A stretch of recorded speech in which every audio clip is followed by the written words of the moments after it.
Hello. അപ്പോൾ ഇന്ന് ഒരു കുറേ ദിവസമായിട്ട് നമ്മൾ ഉണ്ടാക്കണമെന്ന് വിചാരിച്ചിട്ട് അങ്ങനെ നീണ്ടുപോയിട്ടുള്ളൊരു ഐറ്റമാണ് ഒന്ന് ട്രൈ ചെയ്യുമെന്ന് വിചാരിച്ചു കേട്ടോ. അപ്പം ഈവനിങ്ങിൽ സ്നാക്കായിട്ടൊക്കെ കഴിക്കാൻ പറ്റിയൊരു ഐറ്റമാണ്. നിങ്ങളൊക്കെ ഉണ്ടാക്കി കഴിഞ്ഞിട്ടുണ്ടാവും. നമ്മുടെ കൊറിയൻ പാൻ കേക്കില്ലേ, കൊറിയൻ മാംഗോ പാൻ കേക്ക്, അതൊന്ന് ട്രൈ ചെയ്ത് നോക്കാൻ വിചാരിച്ചു. അപ്പം നമുക്ക് എങ്ങനെയാണ് ഉണ്ടാക്കുന്നതെന്ന് നോക്കി നോക്കാം. ഒരു ടൈമിൽ ഇത് ഭയങ്കര ട്രെൻഡിങ് ആയിരുന്നു. അപ്പം അന്നപ്പോഴേ ഉണ്ടാക്കണമെന്ന് വിചാരിച്ചിട്ട് കുറച്ച് ലിസ്റ്റ് ചെയ്ത് വെച്ചിട്ടുള്ള ഐറ്റംസിലൊന്നാണ് കേട്ടോ ഈ ഒരു ഐറ്റം. അപ്പം എന്താവുമെന്നൊന്നും അറിയില്ല, എന്തായാലും ഒന്ന് ട്രൈ ചെയ്ത് നോക്കാമെന്ന് വിചാരിച്ചു. അപ്പോൾ നിങ്ങളെയും കൂടെ ഒന്ന് കാണിച്ചു തരാം. പിന്നെ ഇപ്പം മാംഗോ സീസൺ ആയതുകൊണ്ട് നമുക്ക് മാങ്ങ നന്നായിട്ട് കിട്ടുമല്ലോ. അപ്പോൾ അതുകൊണ്ട് ഇപ്പോൾ എന്തായാലും ഉണ്ടാക്കാൻ ഈ ഒരു ടൈം തന്നെയാണല്ലോ ബെസ്റ്റ്. അപ്പോൾ ഒരു കപ്പ് മൈദയാണ് കേട്ടോ ഞാൻ എടുത്തത്. ഇതിപ്പം ഹാഫ് കപ്പാണ്, അതുകൊണ്ടാണ് 2 തവണയാക്കിയിട്ട് എടുത്തിട്ടുള്ളത്. അപ്പോൾ ഒരു കപ്പ് എടുത്തിട്ടുണ്ട്. അപ്പോൾ നമുക്കൊരു 6-7 പാൻ കേക്ക് കിട്ടും. 1 ടേബിൾ സ്പൂൺ ബട്ടർ കൂടി ചേർത്ത് കൊടുക്കുന്നുണ്ട്. ഇതിപ്പം സോൾട്ടഡ് ബട്ടറാണ്, അതുകൊണ്ട് മൈദയിലോട്ട് ഒരു എക്സ്ട്രാ സോൾട്ട് ആഡ് ചെയ്യുന്നില്ല. ഇനി ഇതിലോട്ട് 2 മുട്ട കൂടെ ചേർത്ത് കൊടുക്കാം. അപ്പം നമ്മുടെ മൈദ എടുക്കുന്നതനുസരിച്ച് ഇതിലോട്ടുള്ള മുട്ടൻ്റെ ആ ഒരു എണ്ണം കൂടെ ഒന്ന് കൂട്ടിയെടുത്താൽ മതി. ഇപ്പം 1 കപ്പ് മൈദ ആയതുകൊണ്ട് 2 കപ്പ് മുട്ടയാണ് കേട്ടോ ചേർത്ത് കൊടുക്കുന്നത്. അപ്പോൾ നമ്മളിപ്പം മലബാർ ഏരിയയിലൊക്കെ ഈ ഒരു ഐറ്റം വെച്ചിട്ട് ഒരുപാട് സാധനങ്ങൾ ഉണ്ടാക്കാറുണ്ട്, ഈ ഒരു മൈദ തന്നെ വെച്ചിട്ട് ഈ ഒരു കോംബോയിലല്ലേ. അപ്പം ഇതിലോട്ട് മൈദയുടെ അതേ അളവിൽ തന്നെ ഞാൻ പാലും കൂടെ ചേർത്ത് കൊടുക്കുന്നുണ്ട്. 1 കപ്പ് പാലാണ് കേട്ടോ ചേർത്ത് കൊടുത്തിട്ടുള്ളത്. അപ്പോൾ നമ്മളിപ്പം നമ്മുടെ ഏരിയയിലൊക്കെ ഇത് മുട്ടപ്പത്തിരി എന്നൊക്കെ പറഞ്ഞിട്ടൊരു സാധനമുണ്ട്. അപ്പോൾ നെയ്യും തേങ്ങാപ്പാലൊക്കെ ചേർത്തിട്ട് ഈ ഒരു നൈസ് പത്തിരിയാക്കി എടുത്തിട്ട് അത് ചേർത്ത് ഒഴിച്ചിട്ട് കഴിക്കുന്നത് ഒക്കെ അടിപൊളി ടേസ്റ്റാണ് കേട്ടോ. അപ്പം ഇതിൽ കുറച്ചും കൂടി വ്യത്യസ്തമായിട്ടുള്ളൊരു ഫീലിംഗ് ആണല്ലോ ഉള്ളത്. ഇനിയിപ്പോൾ ഇതിലോട്ട് ഒരു 1/4 കപ്പ് ഷുഗർ ആഡ് ചെയ്ത് കൊടുക്കുന്നുണ്ട്. അപ്പം ഒരു 5-6 ടേബിൾ സ്പൂണോളം ഷുഗർ ആഡ് ചെയ്ത് കൊടുത്താൽ മതി. അപ്പോൾ നമ്മുടെ മധുരത്തിന് ആവശ്യമായിട്ടുള്ള ഒരു ഷുഗർ നമുക്ക് ഇതിൽ ആഡ് ചെയ്ത് കൊടുക്കാം. അപ്പം പൊടിച്ച പഞ്ചസാര ഉണ്ടെങ്കിൽ അതായിരിക്കും കേട്ടോ ബെസ്റ്റ്. അപ്പം അത് ഉണ്ടെങ്കിൽ അത് ചേർക്കാം. ഇനിയിപ്പം പൊടിക്കാൻ കഴിയാത്തത് കൊണ്ട് അങ്ങനെ ചേർത്ത് കൊടുക്കുകയാണ്. കുറച്ച് ബാക്കിയായിരുന്നു കേട്ടോ, അതുകൊണ്ടാണ് ഇപ്പോൾ ഇങ്ങനെ ഒരു പരിപാടിക്ക് നിൽക്കുന്നത്. ഇനിയിപ്പം വിപ്പിംഗ് ക്രീം ഒന്ന് ബീറ്റ് ചെയ്തെടുക്കാനുണ്ട്. ഇതിപ്പോൾ ഞാൻ കേക്ക് ഉണ്ടാക്കിയ ബാക്കി ക്രീമാണ് കേട്ടോ. അപ്പം ഇനിയൊരു കേക്ക് ഉണ്ടാക്കാനുള്ള ക്രീം അത്രയൊന്നും ഇല്ല. അപ്പോൾ എന്തായാലും ഇതിനെക്കൊണ്ട് എന്തെങ്കിലുമൊക്കെ ഒന്ന് കാണിച്ചു കൂട്ടാമെന്ന് വിചാരിച്ചിട്ടാണ് കേട്ടോ ഈ പണിക്ക് ഇപ്പോൾ സത്യം പറഞ്ഞാൽ ഇറങ്ങിയത്.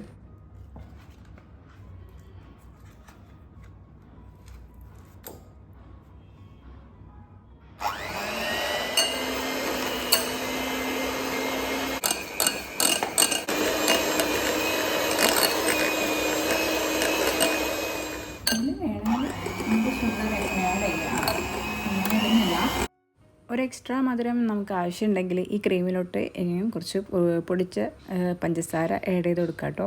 അപ്പോൾ ഞാനിപ്പം അധികം മധുരം ചേർക്കുന്നില്ല. അപ്പം ഒരുപാട് മധുരം ആയാലും നമുക്കിതൊന്നും കഴിക്കാൻ പറ്റില്ല. അപ്പം എൻ്റെ ഒരു ഇതിൽ നമ്മൾ അധികം മധുരം ഞാൻ ചേർക്കുന്നില്ല.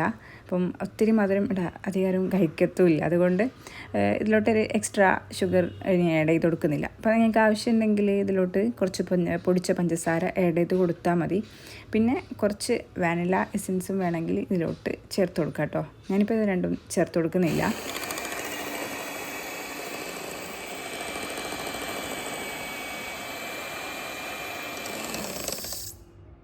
അപ്പോൾ നമ്മളെ ക്രീമൊക്കെ ഇത് നല്ലപോലെ ബീറ്റ് ആയിട്ടുണ്ട്. കേക്കിൻ്റെ ആ ഒരു സെയിം ടെക്സ്ചറിൽ തന്നെ ആക്കിയെടുത്തിട്ടുണ്ട്. നമ്മൾ നേരത്തെ റെഡിയാക്കി വെച്ചിട്ടുള്ള പാൻ കേക്ക് റെഡിയാക്കിയെടുക്കും.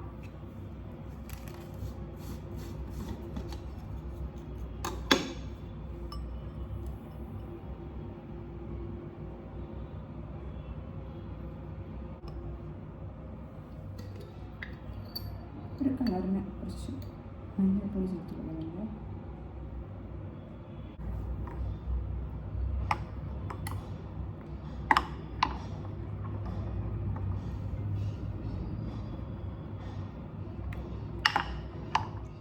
അപ്പം ബാറ്റർ കുറച്ചൊരു തിക്കായതുപോലെ തോന്നിയതുകൊണ്ട് കുറച്ച് വെള്ളം കൂടെ ഒന്ന് ആ ഒരു മിക്സിയുടെ ബ്ലെൻഡറിലുള്ളത് ഇതിലോട്ട് ഒന്ന് ഒഴിച്ചു കൊടുക്കുന്നുണ്ട്.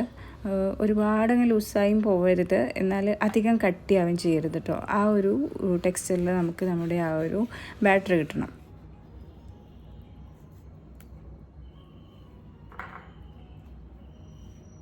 ഇനിയിപ്പം ഒരു നല്ല പഴുത്ത മാങ്ങ എടുത്തിട്ടുണ്ട്.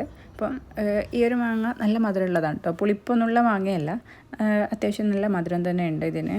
അപ്പം ഏകദേശം നന്നായിട്ട് പഴുത്തിട്ടുമുണ്ട്.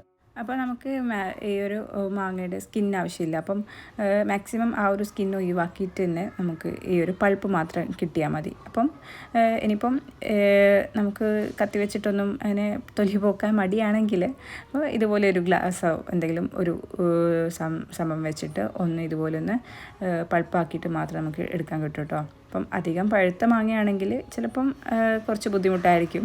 ഇതിപ്പം അധികം പഴുത്തിട്ടുമില്ല, എന്നാൽ തീരെ പഴുക്കാത്ത മാങ്ങയല്ല കേട്ടോ. അതുകൊണ്ട് തന്നെ പെട്ടെന്ന് ഈ ഒരു ഗ്ലാസ് വെച്ചപ്പം തന്നെ പെട്ടെന്ന് തന്നെ എനിക്ക് ആ ഒരു പൾപ്പും സ്കിന്നും വേറെ വേറെ ആയിട്ട് കിട്ടിയിട്ടുണ്ട്.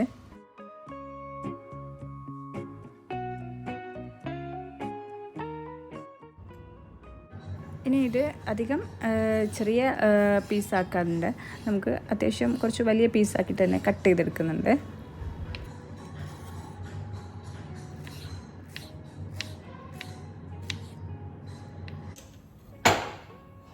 ഇനി ഈ ബാറ്റർ വെച്ചിട്ട് നമുക്കിതൊന്ന് പരത്തിയെടുക്കണം. ഇതൊരു ടെൻഷൻ പിടിച്ച പണിയാണ് കേട്ടോ. അപ്പം നമ്മുടെ ഇതിൻ്റെ പാനിൻ്റെ ചൂട് ഓവറാണെങ്കിലും ഇത് ആകെ കുളമാവും. ഇല്ലെങ്കിൽ ഇനിയിപ്പോൾ ചൂട് കുറഞ്ഞാലും ഇത് കുളമാവും. ഇനിയില്ലെങ്കിൽ നമ്മുടെ ബാറ്റർ എന്തെങ്കിലും മിസ്റ്റേക്ക് ഉണ്ടെങ്കിലും പ്രശ്നമാണ് കേട്ടോ. അപ്പം ഞാനിപ്പം ഫസ്റ്റ് എന്തായാലും ഇങ്ങനത്തെ സംഭവങ്ങൾ ഉണ്ടാകുമ്പോൾ ഫ്ലോപ്പ് ആവാറുണ്ട്. അപ്പം നോക്കി നോക്കാം. അപ്പം ഇതാ നോക്കിയപ്പം അത്രയും കൂടെ ശരിയായിട്ടില്ല കേട്ടോ. ഇതിൻ്റെ അടിഭാഗത്തൊരു ബ്രൗൺ കളർ മാതിരി വന്നിട്ടുണ്ട്. അപ്പം പാൻ ഓവർ ചൂടായത് കൊണ്ടാണെന്ന് തോന്നുന്നു. അപ്പം നമ്മളിതിൽ ഷുഗറൊക്കെ ആഡ് ചെയ്തതല്ലേ, അപ്പോൾ അതുകൊണ്ട് പെട്ടെന്ന് അങ്ങ് നമ്മുടെ ആ ഒരു മാവ് അങ്ങ് കരിഞ്ഞു പോകുന്നുണ്ട്. കരിഞ്ഞു പോവല്ല, ഒരു ബ്രൗൺ കളറായിപ്പോയി. അപ്പോൾ ആദ്യത്തേത് റെഡി ആയിട്ടില്ല കേട്ടോ. രണ്ടാമത്തെ തവണ ഞാൻ ഫ്ലെയിമെല്ലാം ഓഫാക്കിയ ശേഷമാണ് ഒഴിച്ചു കൊടുക്കുന്നത്. കാരണം ചെറിയൊരു ചൂട് ഇതിനുണ്ട്. അപ്പം നല്ല ചൂടുണ്ടെങ്കിൽ അങ്ങോട്ട് ശരിയാവുന്നില്ല. അപ്പം എന്നിട്ട് അതിന് ശേഷം ഒഴിച്ച ശേഷമാണ് കേട്ടോ ഞാൻ ഒന്ന് ഫ്ലെയിം വീണ്ടും ഓണാക്കിയത്. ഇതിപ്പം കുറച്ച് വലിയ അടുപ്പായതുകൊണ്ട് തന്നെ നമുക്ക് നന്നായിട്ട് ചൂട് വരുമല്ലോ. ഒരു ലോ ഫ്ലെയിമിൽ വെച്ചാലും നല്ല ചൂട് വരും. അപ്പോൾ അതുകൊണ്ടാണ് ഞാൻ ഓഫാക്കിയിട്ട് ചെയ്യുന്നത്. അപ്പം ലോ ഫ്ലെയിമിൽ വെച്ചിട്ട് നമുക്കിത് കുക്ക് ചെയ്തെടുക്കുന്നതാണ് കേട്ടോ ബെസ്റ്റായി. അപ്പം നമുക്ക് അധികം കരിഞ്ഞു പോകത്തുമില്ല, നന്നായിട്ട് കിട്ടും. പിന്നെ ഇതിൻ്റെ ആ ഒരു അടിഭാഗം കരിഞ്ഞു പോയാൽ നമുക്ക് ഇതിന് ഒരു നല്ല യമ്മി ടെക്സ്ചറാണല്ലോ വേണ്ടത്. അപ്പം ഒരു ബ്രൗൺ ഷെയ്ഡെല്ലാം വന്നു പോയാൽ ആ ഒരു ലുക്കും പോവും, ആ ഒരു ടെക്സ്ചറും മാറും. അപ്പം കറക്റ്റായിട്ട് തന്നെ കിട്ടുകയാണെങ്കിൽ അതല്ലേ ബെസ്റ്റ്. അപ്പോൾ നമ്മൾ കളറിന് വേണ്ടി ഉപയോഗിച്ചത് ഈ ഒരു മഞ്ഞൾപ്പൊടിയാണ് കേട്ടോ. അപ്പം അതുകൊണ്ട് തന്നെ ഒരു ലൈറ്റ് യെല്ലോ കിട്ടിയിട്ടുണ്ട്. ഇനിയിപ്പോൾ ഇതിലോട്ട് ഫുഡ് കളറൊക്കെ ആഡ് ചെയ്യുകയാണെങ്കിൽ കുറച്ചും കൂടി കളറൊക്കെ കിട്ടും. ഇതിപ്പോൾ നമ്മൾ വീട്ടിൽ കഴിക്കുന്നതല്ലേ, അപ്പം എന്തിനാ ഫുഡ് കളറൊക്കെ ചേർത്ത് വെറുതെ മോശമാക്കണ്ടല്ലോ. അപ്പം കുട്ടികൾക്കൊക്കെ കൊടുക്കാനുള്ളതാണെങ്കിൽ വെറുതെ ഫുഡ് കളറൊക്കെ ചേർത്ത് ആകെ പിന്നെ അതത്ര നല്ലതല്ലല്ലോ. അപ്പം മഞ്ഞൾപ്പൊടി ഇട്ട് അഡ്ജസ്റ്റ് ചെയ്താൽ മതി കേട്ടോ. അപ്പം ബാക്കിയുള്ളതൊക്കെ നന്നായിട്ട് കിട്ടിയിട്ടുണ്ട്. ആ ഒരെണ്ണം ഫ്ലോപ്പായിട്ടുണ്ട്. ഇനിയിപ്പോൾ ഇതാ ഞാൻ എല്ലാ പത്തിരിയും റെഡിയാക്കി എടുത്തിട്ടുണ്ട്. ഇനിയിപ്പം ഇതിലോട്ട് നമ്മുടെ ഫില്ലിംഗ് എല്ലാം വെച്ചൊന്ന് സെറ്റാക്കി എടുക്കണം. സംഭവം വളരെ എളുപ്പമാണ് കേട്ടോ ചെയ്യാൻ. അപ്പം നമ്മൾ ബീറ്റ് ചെയ്ത് വെച്ചിട്ടുള്ള ക്രീം ഇതിലോട്ട് ചേർത്ത് കൊടുക്കുന്നുണ്ട്. അപ്പം ക്രീം നമുക്ക് ആവശ്യാനുസരണം ചേർത്ത് കൊടുക്കാം കേട്ടോ. അപ്പോൾ ഞാനൊരു 2 ടേബിൾ സ്പൂൺ ക്രീം ചേർത്ത് കൊടുത്തിട്ടുണ്ട്. പിന്നെ നമ്മൾ മാംഗോ കൂടെ ചേർത്ത് കൊടുക്കുന്നുണ്ട് കേട്ടോ, കട്ട് ചെയ്ത് വെച്ചിട്ടുള്ളത്. അപ്പം മാംഗോ നമുക്ക് ഇഷ്ടമുള്ള അനുസരിച്ചിട്ട് ആഡ് ചെയ്ത് കൊടുക്കാം. ഇനിയിപ്പം നമ്മുടെ ഇഷ്ടത്തിനനുസരിച്ചിട്ട് ഏത് ഷേപ്പിലും നമുക്കിതൊന്ന് ഫോൾഡ് ചെയ്തിട്ട് മടക്കിയെടുക്കാം.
അപ്പോൾ ഇതാ സംഭവം സെറ്റായിട്ടുണ്ട്.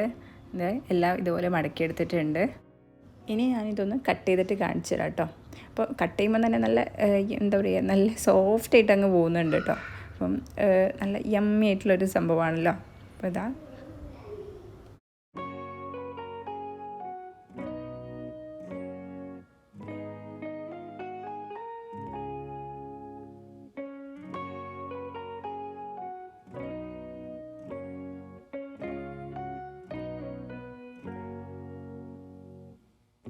അപ്പോൾ ഇതാ നമ്മളിപ്പം ഈവനിങ് ചായ കുടിച്ചിട്ടുണ്ടായിരുന്നില്ല. അപ്പോൾ അതിൻ്റെ കൂടെയാണ് കേട്ടോ കഴിക്കുന്നത്. അപ്പം ഞാൻ നേരത്തെ പറഞ്ഞിട്ടുണ്ടായിരുന്നു ഈവനിങ് സ്നാക്കായിട്ട് കഴിക്കാം, പക്ഷേ എന്താ പറയുക, ചായയുടെ കൂടെ അധികം ഇത് പറ്റില്ല കേട്ടോ. അപ്പം ഇതൊരു ഡെസേർട്ടായിട്ട് കഴിക്കാൻ പറ്റുന്ന ഒരു ഐറ്റമായിട്ടാണ് ഞങ്ങൾക്ക് തോന്നിയത്. കഴിക്കാനൊക്കെ ടേസ്റ്റ് ഉണ്ട്. ആ ഒരു മാംഗോ ആ ഒരു മൈദയുടെ ആ ഒരു പത്തിരിയില്ലേ, അതും ക്രീമൊക്കെ നല്ലൊരു കോമ്പിനേഷനാണ് കേട്ടോ. നന്നായിട്ട് അങ്ങോട്ടും ഇങ്ങോട്ടും ചേരുന്നൊക്കെ ഉണ്ട്. പക്ഷേങ്കിലും ചായയുടെ കൂടെ ഒന്നും പറ്റത്തില്ല. നമുക്ക് എന്തെങ്കിലും ഡെസേർട്ടായിട്ടും അതുപോലെ പാർട്ടിയിലൊക്കെ സെർവ് ചെയ്യാൻ പറ്റുന്ന ഒരു ഐറ്റമാണ്. ഈവനിങ് ചായയൊക്കെ കഴിഞ്ഞ ശേഷം നിസ്കാരം കാര്യങ്ങളൊക്കെ കഴിഞ്ഞ ശേഷം കിച്ചണിലോട്ട് വന്നിട്ടുണ്ടായിരുന്നു. അപ്പം 1-2 പണികളൊക്കെ ഉണ്ടായിരുന്നു. ഇനിയിപ്പം ഇതിപ്പം 2 ചട്ടി ഇതുപോലെ മഴക്കിയെടുക്കാനുണ്ടായിരുന്നു കേട്ടോ. ഈ ഒരു ചട്ടി ഒരുപാട് മുമ്പേ വാങ്ങിച്ചിട്ടുള്ളതാണ്. അപ്പം ഇതുവരെ അതെടുത്തിട്ട് ഉപയോഗിച്ചിട്ടുണ്ടായിരുന്നില്ല. അപ്പം ഉപയോഗിക്കുന്നതിന് മുമ്പ് ഒന്ന് മഴക്കിയെടുക്കണമല്ലോ. അപ്പം ഈ ഒരു പിടി കണ്ടപ്പം വാങ്ങിച്ചതാണ് കേട്ടോ ഈ ഒരു ഐറ്റം. ഇതിൽ എന്താ ഉണ്ടാക്കുന്നൊന്നും വലിയ പിടിയില്ല. അപ്പം ആ ഒരു പിടി കണ്ടപ്പം ഒന്ന് വാങ്ങിച്ചു. അപ്പം അതിൻ്റെ ആ ഒരു പിടിയൊക്കെ ശരിക്കും ഒന്ന് ഒരു ഇളക്കം സംഭവിച്ചിട്ടുണ്ട്. അപ്പോൾ നമ്മൾ കുറേ ആയി വാങ്ങി വെച്ചിട്ട് അതായിരിക്കും. പിന്നെ കഞ്ഞിവെള്ളം വെച്ചിട്ടാണ് ഞാൻ ഇതൊന്ന് മയക്കിയിട്ടെടുക്കുന്നത്.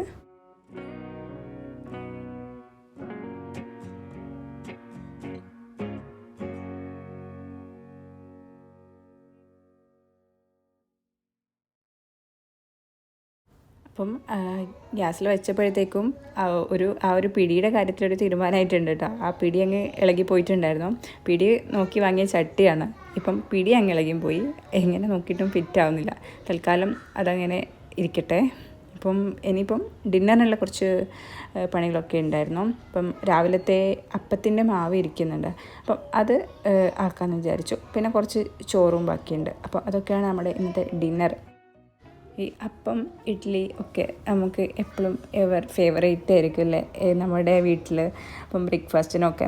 അപ്പം അതിൻ്റെ മാവ് ചിലപ്പം ഈ അപ്പത്തിൻ്റെ മാവാണ് കേട്ടോ. ചിലപ്പോൾ റെഡിയാവും, ചിലപ്പോൾ അങ്ങോട്ട് റെഡിയായി കിട്ടില്ല. അപ്പോൾ ഞാനിപ്പോൾ ഇതിൽ നമ്മുടെ ബേക്കിംഗ് സോഡയൊന്നും ചേർത്തിട്ടില്ല, ഈസ്റ്റും ചേർത്തിട്ടില്ല. അപ്പോൾ ഇതിൽ ചേർത്തത് തേങ്ങാവെള്ളവും പഞ്ചസാര, ആ ഒരു പുളിപ്പിച്ചിട്ടുള്ള ആ ഒരു മിക്സില്ലേ, അതാണ് ഇതിൽ ചേർത്ത് കൊടുത്തിട്ടുള്ളത്. അപ്പം നന്നായിട്ട് പെർഫെക്റ്റ് ആയിട്ട് തന്നെ കിട്ടിയിട്ടുണ്ട് കേട്ടോ. അപ്പം പിന്നെ നമ്മളെ വീഡിയോ കുറേ ആയി ഞാൻ വീഡിയോ ചെയ്തിട്ടുണ്ടായിരുന്നില്ല. അപ്പോൾ അതിനൊരു കാരണം ഉണ്ടായിരുന്നു. അപ്പം ഇനിയിപ്പം ഇൻഷാ അല്ലാഹ് പറ്റും പോലെയൊക്കെ വീഡിയോ ചെയ്യുമെന്ന് വിചാരിക്കുന്നു. അപ്പം നിങ്ങളെന്തായാലും സപ്പോർട്ട് ചെയ്യണേ. ലൈക്ക് ചെയ്യാനും ഷെയർ ചെയ്യാനും സബ്സ്ക്രൈബ് ചെയ്യാനൊന്നും മറന്നു പോകരുത്. പിന്നെ നിങ്ങളുടെ കമൻറ്റും അറിയിക്കണം കേട്ടോ.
ഇനിയിപ്പം അപ്പത്തിൻ്റെ പണികളൊക്കെ കഴിഞ്ഞു. ഇനിയിപ്പം കറികളൊക്കെ ഒന്ന് ചൂടാക്കി എടുക്കാറുണ്ട്. അപ്പം കറിയൊക്കെ ഉച്ചക്കത്തെ കറി തന്നെയാണ്. അപ്പം മീൻ കറി ഉണ്ടായിരുന്നു, അതിപ്പം ഒന്ന് ചൂടാക്കി എടുക്കാനുണ്ട്.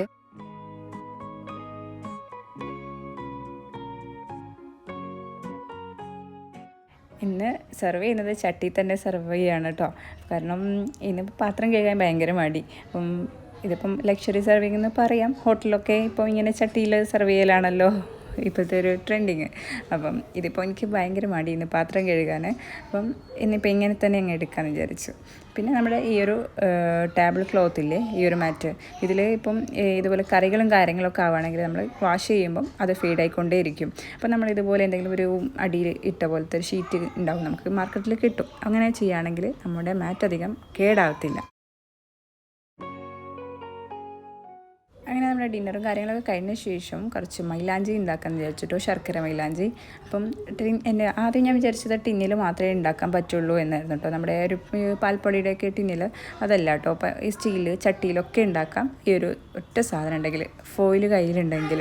അപ്പം ഫോയിൽ വെച്ചിട്ട് നമുക്ക് ഏത് പാത്രത്തിലും വേണമെങ്കിലും നമുക്കിത് ഈ ഒരു മൈലാഞ്ചി ഉണ്ടാക്കിയെടുക്കാം കേട്ടോ. അപ്പോൾ ഞാൻ ഇതിൻ്റെ ഡീറ്റെയിൽ ആയിട്ടുള്ള വീഡിയോ ഞാൻ ചെയ്യുന്നുണ്ട്, നിങ്ങൾക്ക് ആർക്കും ആവശ്യമുണ്ടെങ്കിൽ. അപ്പം ഞാൻ മറ്റൊരു വീഡിയോ ചെയ്യാം കേട്ടോ. അപ്പം ഇതിലിപ്പോൾ ഞാൻ ഇതിൻ്റെ റെസിപ്പിയൊന്നും ആഡാക്കിയിട്ടില്ല. നല്ല കളറ് കിട്ടുന്നൊരു മൈലാഞ്ചി ആണിത്. ഇനിയിപ്പം പെരുന്നാളെല്ലാം വരാൻ പോവാണല്ലോ. അപ്പം നമുക്ക് ഇതുപോലെ എളുപ്പത്തിൽ നമ്മൾ വാങ്ങിക്കാണ്ട് തന്നെ നമുക്ക് വീട്ടിലുണ്ടാക്കിയെടുക്കുക എന്ന് പറയുന്നത് നല്ലൊരു കാര്യമാണല്ലോ. ഇതിപ്പോൾ അത്യാവശ്യം ഇതിലിതാ ഈ ഒരു നീര് കിട്ടിയിട്ടുണ്ട്. അപ്പം ഞാൻ ഒറ്റ ഉണ്ടാക്കൽ തന്നെ എനിക്ക് അത്രയും നീര് കിട്ടിയിട്ടുണ്ട് കേട്ടോ. ഇനിയും കിട്ടും. അപ്പം ഞാൻ അധികം വെച്ചിട്ടില്ല, എൻ്റെ അത്ര ഇഷ്ടമുണ്ടായിരുന്നില്ല. അപ്പം ഇനിയിപ്പോൾ ഇതിൻ്റെ ഇട്ടിട്ടൊക്കെയുള്ള ഒരു കളറൊക്കെ ഞാൻ കാണിച്ചു തരുന്നുണ്ട്. അപ്പോൾ ഇതിൻ്റെ ഡീറ്റെയിൽ ആയിട്ടുള്ള വീഡിയോ അടുത്ത വീഡിയോയിൽ ചെയ്യാം കേട്ടോ. ഇപ്പം ഓവർ ലെങ്ത് ആയി പോവും. അപ്പം അടുത്ത വീഡിയോ വരും വരെ എല്ലാവർക്കും ബൈ. Thank you.